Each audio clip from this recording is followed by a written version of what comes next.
Sky. Because I was travelling on my own, I decided to book a place on a coach tour. I thought it'd be fun and, it would be easy to meet people and hang out with them in the evenings. Well, that was true. I made friends quite easily. But the tour itself, well, I'd never do it like that again. Not ever. The problem is the people organising these tours try to fill every hour in the timetable. It's madness. Some days you have to be up, packed and ready to go by about 7:30 a.m. And all the time they'd say, remember to do this, remember to be back at such and such a time. I mean, I was on holiday. This felt like being in the army. And they never allowed enough time to visit places. I remember visiting the incredible Guggenheim Museum in Bilbao. I was so excited because I studied architecture at university and wanted to stay all day at one of the most famous buildings in the world. Instead, I could hear the tour guide shouting behind me saying they would leave without me if I didn't get back on the coach. Before going to the next place, I decided to leave the tour. A woman I became friends with on the tour decided to join me. We went off on our own to Pamplona for the festival of San Fermin and spent a week there. After that, we continued travelling through Spain and then went to Portugal. It was much better to do things on our own. I didn't like the way the trip started, but by the end, it was a holiday with a new friend and great adventures. Bernie. I worked in London over the winter months, and then I got together with 3 other mates, and we bought this van from a South African couple, and we took off together to travel around Europe. We had a great time, and there were just a couple of times when we sort of disagreed about what we'd do. The only thing is finding your way round these European cities and getting from one place to another. It's a bit of a nightmare, really. I mean, we had guidebooks and maps and things, but often what you read about didn't really match reality. And there are just so many cars and so many people. Driving in Paris was really hard work. It was the first really big city we went to. On the second day there, we were driving down a road, and I noticed all these people waving their arms at us. We were driving on the wrong side of the road. It was difficult to get used to that. We were only there for 3 days, and we didn't really know where to begin. We went to the Louvre to see the Mona Lisa and all that, but the painting's in this room, and there were all these people there with their phones taking a photo, without looking at the painting. And, actually, I couldn't really see it at all. Sometimes I'd see other tourists on some kind of tour, and it all looked nice and organised for them. So I guess you get to see a bit more that way, and you don't waste a whole lot of time trying to work things out. Next time I go away, I might try going on a tour of some kind. So if we leave late afternoon on Friday... I'll need to check with Becky, though. Do you think it'll be a problem? Well, it's asking quite a lot. She knows what to do, doesn't she? Yeah, but it means she'll have to look after the cafe for a day and a half by herself. Open up, set things up, deal with the cash, clean up, everything. True. That doesn't seem very fair. She has only just started. Well, Becky? Yeah? Do you mind if we ask you a favour? Of course not. What is it? Well, feel free to say no, but that is Emma and I, we were hoping to get away on Friday afternoon for the weekend. Oh, lovely. Where? Paris, actually. Fantastic. So, we were wondering... Do you want me to look after the cafe? Would you? Of course. I can close up on Friday and sort everything out on Saturday. Just tell me what you need me to do. Are you sure? Of course. I'm happy to help. Thanks. That's really nice of you. Yes, thanks, Becky. It's just Sam hasn't had a weekend off for more than 9 months. My pleasure. It's about time you two had a break together. And I know how everything works now. It's no trouble at all. We really appreciate it. And if I don't know what to do, I can always ask Phil. Can't I, Phil? What's that? You know all about the cafe. Do I? Don't worry, JK. Go back to your book. Yes, make us all famous. I really am very grateful. It's not a problem. Hello, and welcome to this week's travel podcast. As you know, we normally like to invite listeners in to talk about faraway places they've visited, but this week it's almost the opposite. We're talking about staycations. If you don't know what they are, well, the word staycation is a combination of stay and vacation. And it's basically a holiday that you have in your own home, or at least staying at your own home at night. Why do that? Well, for economic reasons, to avoid the stress of travelling, to explore your local area, and even to enjoy your own house a little. Now, we've got 3 people to talk to us about their staycations. So let's speak first to Mike and hear about his, well, I won't say trip, because you didn't go anywhere. No, I didn't. But tell us about it anyway. Yes, well, I had a 4-day staycation last week. I took Friday and Monday off work. My wife did too. So we had 4 days in all. And what did you do? Well, we'd done quite a bit of planning. So we knew there was a concert we wanted to go to on the Saturday night, and a photo exhibition as well. We also took a day trip to the coast and spent the day by the sea. Sounds nice. It was. But actually, those are the things we'd do anyway at the weekend. I think it was the little things we did differently that made the experience interesting. So, every morning, we had a big breakfast together, like in a hotel. Normally, we just eat a bowl of cereal, generally not at the same time.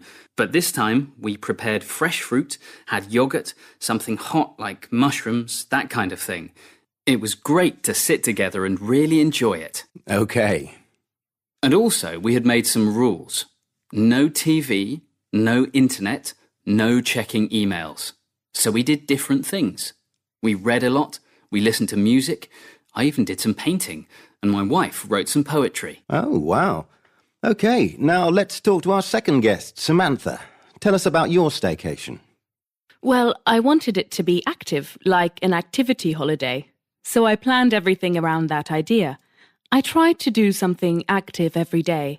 So one day I went running in the countryside. Another day I went cycling.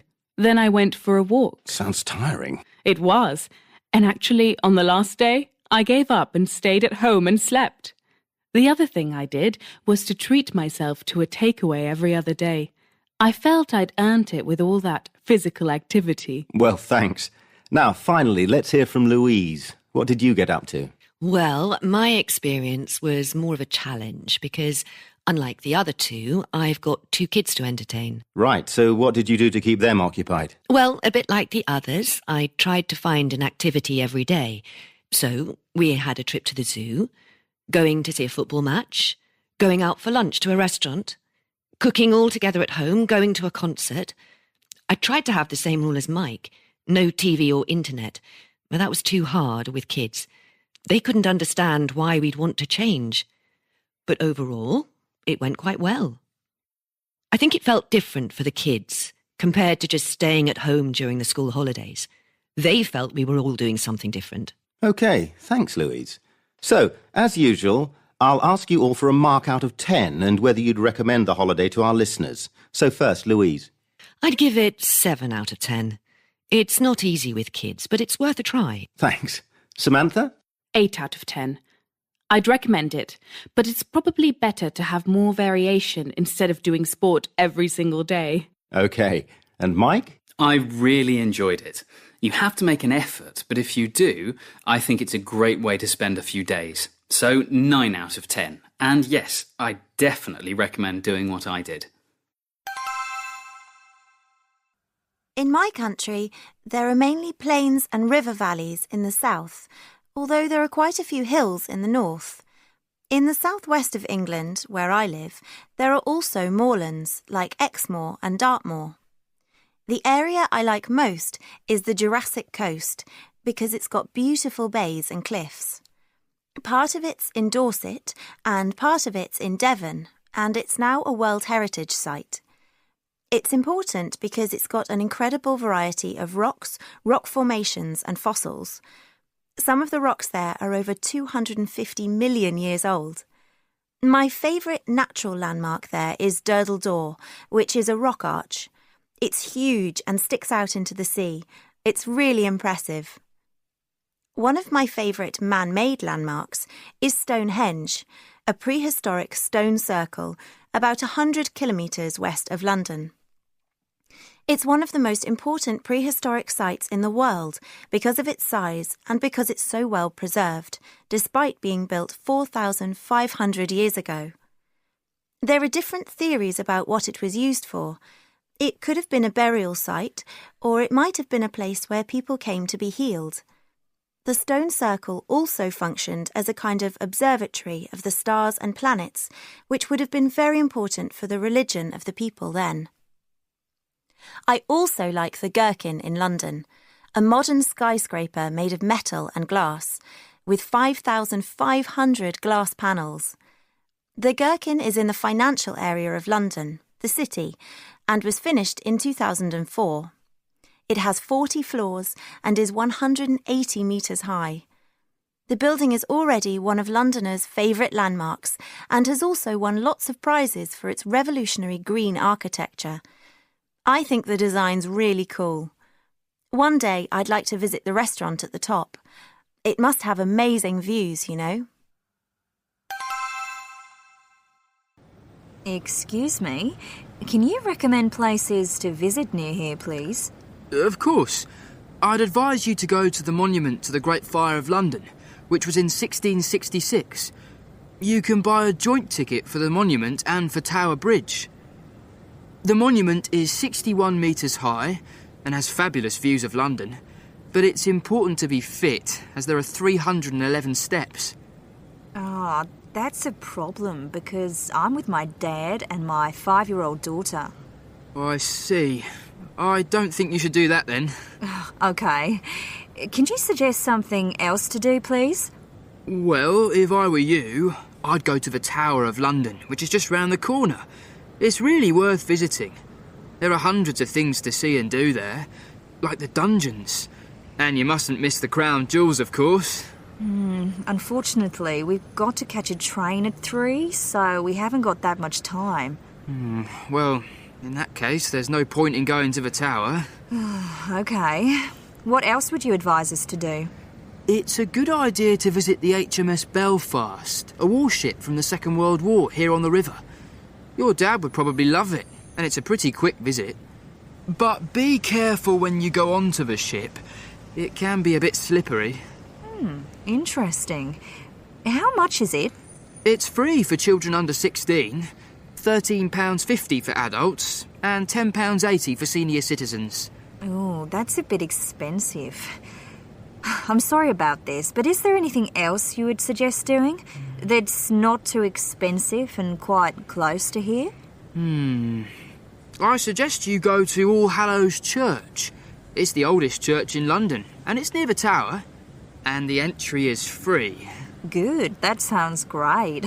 My dad loves old churches. Is there anywhere that you'd recommend for lunch? Well, I think you'd better go to St Catherine's Docks. I'd recommend going to the Angel Cafe there. You should have the hot chocolate. It's delicious. The docks are lovely now and full of some nice little shops, if you fancy doing a bit of Christmas shopping. How far is it from the church? It's about a 10-minute walk. Thanks a lot. You've been very helpful. Oh, not at all. A pleasure. Ladies and gentlemen, welcome to the Forth Bridge, Scotland's most famous man-made landmark. You shouldn't confuse this bridge with the Forth Road Bridge. The real original Forth Bridge carries the railway from Edinburgh to the north. It's worth going to the road bridge as well, though, because of the wonderful views of this bridge. The bridge was opened in 1890, but that doesn't tell the whole story. It took 8 years to build, and about 4,600 men worked on it in very difficult conditions. Boats waited under the bridge to rescue those who fell in the water, but still 57 people died while building the bridge, and many more were seriously injured. The bridge is 2,528 metres long, and the railway runs 46 metres above the waters of the Firth of Forth. When it was built, the bridge cost £3.2 million, which doesn't sound much, but is worth about £235 million at today's prices. One reason they were so careful when designing the bridge was because of the Tay Bridge disaster, which happened in 1879, a few years before the fourth bridge was built. The railway bridge over the Tay collapsed while a train was travelling across it, and 75 passengers were killed. The designer, Thomas Bouch, had already had a design for the fourth bridge accepted, but after the disaster, his reputation was destroyed and a new design by a different architect was chosen instead. You may have heard the saying, painting the fourth bridge, to refer to any task which never seems to end. That's because in the early years of the bridge's existence, as soon as a team of painters had finished painting the whole structure, the paint at the start already needed replacing. Fortunately, improvements to paint mean that it now lasts 25 or more years. The last time the bridge was painted, it cost £130 million. Although this did include cleaning all the old paint off first, the first time that had ever been done, and repairing the metal underneath. Now, before we continue, are there any questions? Hey, Annie, darling. How was the gym? Fine, but I'm starving now. You should have come, Simon. Nah, too busy. But look at this. Just give me a minute. Let me sit down and take my coat off. What are you having? Oh, I've had toast. There's a pot of tea here. Just help yourself. Or you could order some more. The waiter's just over there. But look, read this. Antarctica, trip of a lifetime. Cruise past towering crystal icebergs. Encounter pods of whales. Okay, and? Doesn't it sound fantastic? Don't you think it would be an amazing holiday? A one-off experience? You're suggesting this as a holiday? Absolutely. It's just perfect. I'd love to do something like that. Would you really? I had no idea you were into that sort of thing. Isn't it extremely pricey? A bit. But look here. The cheapest trip is 11 days. It's a cruise package. £3,700. A cruise? A package trip? That's not like you. We've always avoided travel companies because you want to go off the beaten track, without queues of tourists. This is not quite the same thing. There are hardly going to be queues in Antarctica. It's a package holiday, sort of, but with a difference. Groups are small, around 10 people, and you travel in a little boat, not an ocean liner. I thought that trips to Antarctica weren't supposed to be good for the environment. I read about that somewhere. Too many tourist boats were breaking up the ice or something. But it says here that the trip is completely environmentally friendly. The company has won awards for it. Well, okay. Maybe that one's all right then. Anyway, I've got to order some food quickly. I've got to go soon, or I'll be late for work. Me too. I've got a meeting at 9:30. Anyway, look, the best time to go is between November and March. Why's that? Because that's when it's warmest. That's the Antarctic summer. Really? Well, how hot is it then? Hot? That's funny. It's maximum 2 degrees Celsius. Lovely. So, no swimming then? I can see you're taking the idea of this trip seriously. It's not my cup of tea, I'm afraid. But are you really serious about this? Well, no. Not if you aren't interested. Why? You can go, if you want. Well, I can't go on our honeymoon on my own, can I? What? Did you just say what I think you just said? Hello, take a seat. How can I help? We're thinking of going to Canada, to Vancouver and then to Calgary. Yes, flying to Vancouver on June the 12th. Okay, how many nights? Just 8. Coming back on the 20th from Calgary. Okay, just a moment. Yes, with Air Canada that'll be £780 per person, including all taxes. Oh, that's better than we thought. We were thinking 3 nights in Vancouver first. Somewhere rather nice. We have a special on at the moment with the Metropolitan. It's a lovely hotel, 4 stars. You can see it here. That's £140 a night. Per person? No, that's for the room. All these are per room per night, without breakfast. Oh, yes. It certainly looks very nice. It is. I stayed there last year. And you should definitely hire a car. It's only £30 per day for a small car. And drive to Lake Louise. Oh, yes. We want to go there. I recommend you stay at the Emerald Lake Lodge. It's a perfect place to explore from. That sounds good. Let me see. That'll be £150 per night. It's worth spending 2 nights there. 2 nights? Yes, it's a 9-hour drive from Vancouver, so 2 nights is best. And then you can drive to Jasper, that's 4 hours. 2 nights at the Fairmont Jasper Park Lodge will be £250 per night. It's expensive, but it's well worth going there. A beautiful place. Look, a log cabin. Yes, you get your own cabin. And there's plenty to do in Jasper National Park, is there? Sure. You can play golf, go hiking, and boating if you fancy that. Then you've got a 5-hour drive to Calgary. A final night somewhere like the West End will save money, just £74. There's enough for a day. Shopping, museums, and Calgary Tower, of course. You can drop your car off at the airport and fly back at 10 in the evening. Well, that's the kind of thing we were thinking of, isn't it, dear? Yes, it is. Can you print out those details and we'll take a brochure?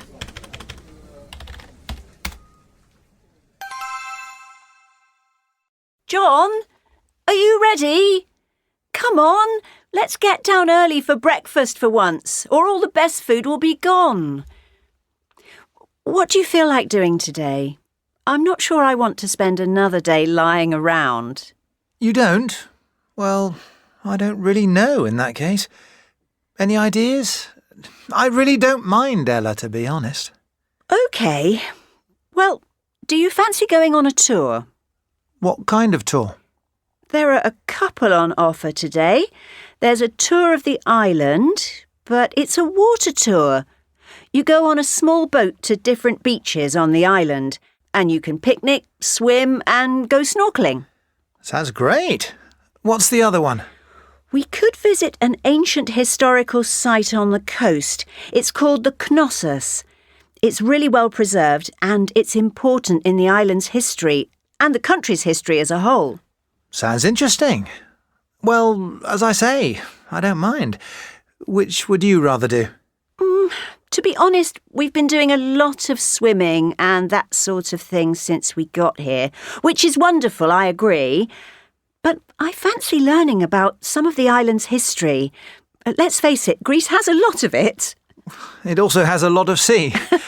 But why not? It'll make a nice change. Too much relaxing is a bad thing. The site is overlooking the sea. It'll still be relaxing, just in a different way. Sure. Bus journeys are always relaxing. How long is the trip? It takes all day. Really? I thought you were going to say a couple of hours. Are you sure? How far away is this place? It's on the other side of the island. Oh, don't tell me you're changing your mind now. Let's hope the bus is air-conditioned, that's what I'm saying. Of course it will be. Anyway, we'll ask when we book it. There are still places, I've checked, and we'll have to hurry up with breakfast. The coach leaves from the car park in an hour.